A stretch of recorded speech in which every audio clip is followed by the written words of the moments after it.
Friends, आज हम करेंगे problems on the compositions of the two forces. हमारे पास एक प्रॉब्लम है। इसमें कहा गया है a block weighing W equals to 10 kilo newton is resting on an incline plane as shown in the figure. Determine its component normal to and parallel to the incline plane. इसमें हमारे पास क्या दिया है, एक इंक्लाइन प्लेन दिया है जिसका कि हॉरिजॉन्टल के साथ 20 डिग्री एंगल है और एक ब्लॉक दे दिया है W जो कि रेस्ट कर रहा है इस इंक्लाइन प्लेन के ऊपर। बोला गया है कि in parallel to and incline to इसके कंपोनेंट निकालिए। तो फिर इसके लिए क्या करेंगे, सबसे पहले एक FVD ड्रॉ करेंगे। FVD कैसे ड्रॉ करेंगे, देखिए ये हमारा इंक्लाइन प्लेन है जो कि 20 डिग्री एंगल बना रहा है हॉरिजॉन्टल के साथ। ये कोई W वेट, इस वेट को मैं ऊपर ड्रॉ करता हूँ थोड़ा इस तरह से। ये कोई मेरा W वेट है। ये जो वेट है डाउनवर्ड डायरेक्शंस में लग रहा है इस तरह से कुछ, और क्योंकि रेस्ट कर रहा है तो इसके और इस ग्राउंड इस सरफेस के बीच में फ्रिक्शन तो नहीं है, तो उसको हम कंसिडर नहीं करेंगे। तो इस वेट फोर्स को हम रिजॉल्व कर देते हैं इसके कंपोनेंट्स में। तो फिर क्या होता है, किसी भी फोर्स को अगर रिजॉल्व करते हैं तो क्या होता है, जैसे फोर्स हैं इस तरह से एक्ट कर रही हैं तो हम इसको रिजॉल्व कर सकते हैं इसके दो कंपोनेंट्स में, horizontal component and vertical component में। आप चाहे तो इस वाले कंपोनेंट को यहाँ ना ड्रॉ करके यहाँ भी ड्रॉ कर सकते हैं as per the compositions of the force. हमने रिजोल्यूशंस ऑफ फोर्स में पढ़ा था कि हम इसको यहाँ भी ड्रॉ कर सकते हैं। उसी तरह से अगर मैं यहाँ पे देखूँ इस वाली फोर्स को अगर मैं रिजॉल्व करता हूँ दो कंपोनेंट में, तो क्या होगा, एक कंपोनेंट इस वाली डायरेक्शंस में आ जाएगा और इसका दूसरा कंपोनेंट इसी वाली लाइन ऑफ एक्शंस के ऊपर आ जाएगा और इनका जो रिजल्टेंट है वो कहाँ आ जाएगा, वो यहाँ आ जाएगा इस वाली डायरेक्शंस में। तो अब क्या होता है, हमने एक थ्योरम पढ़ी थी अगर ये वाला एंगल 20 डिग्री है तो ये वाला एंगल भी 20 डिग्री ही होगा। ये वाला एंगल भी कितने डिग्री का होगा, 20 डिग्री का होगा जी। ठीक है, आप चाहें तो इस वाले को इस तरह से भी ड्रॉ कर सकते हैं, जैसे ये हमारा डाउनवर्ड डायरेक्शंस में वेट लग रहा है W और इसका जो हॉरिजॉन्टल कंपोनेंट, इसका जो रिजल्टेंट है वो इस वाली डायरेक्शंस में लग रहा है। इसका पैरेलल वाला जो कंपोनेंट है उसको यहाँ ना ड्रॉ करके आप इसको यहाँ भी ड्रॉ कर सकते हैं और इसका एंगल 20 डिग्री, सो दैट ये एक ट्रायंगल बन सके। लेकिन अगर ऐसा ना करना चाहें तो आप ऐसा भी कर सकते हैं। इससे क्या होता है कि आप यहाँ से कॉस कंपोनेंट और sign component easily find out कर सकते हैं।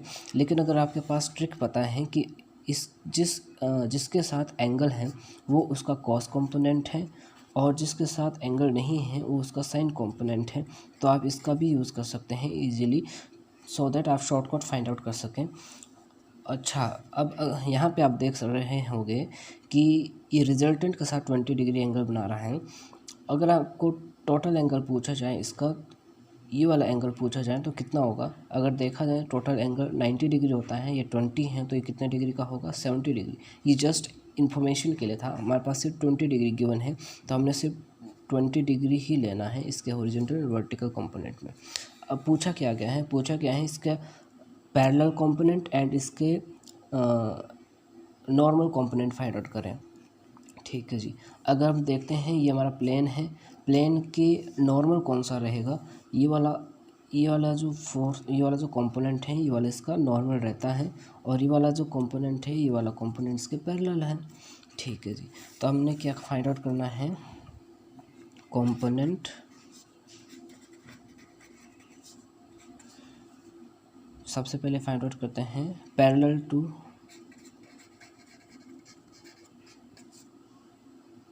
प्लेन। अगर हम पैरेलल की बात करते हैं तो पैरेलल कौन सा जा रहा है, पैरेलल ये जा रहा है साइन कंपोनेंट, तो बराबर हैं। अब देखना क्या होता है, कंपोनेंट कैसे फाइंड आउट करते हैं, फोर्स इनटू कंपोनेंट होता है। तो फोर्स क्या है, फोर्स इसमें W फोर्स लग रही है, वेट फोर्स के हमने कंपोनेंट किए ना, तो वेट फोर्स W और कंपोनेंट कौन सा है, कंपोनेंट है साइन। थीटा क्या है, थीटा है 20 डिग्री, थीटा है 20 डिग्री।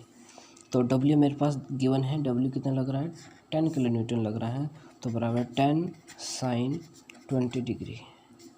इसकी वैल्यू फाइंड आउट कर लेंगे तो ये आ जाएगा 10 इंटू साइन 20 की वैल्यू फाइंड आउट कर लेंगे जो कि हैं 0.34। अब इनका मल्टीप्लाई कितना होगा, ये आता है आपका 3.4 के बराबर। अब इसकी यूनिट रहती है किलो न्यूटन क्योंकि फोर्स है। उसके बाद इसका पैरेलल तो हो गया normal component normal to the plane.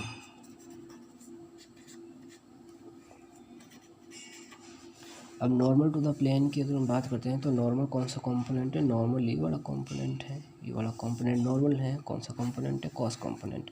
तो बराबर है force into cos component theta 20 degree.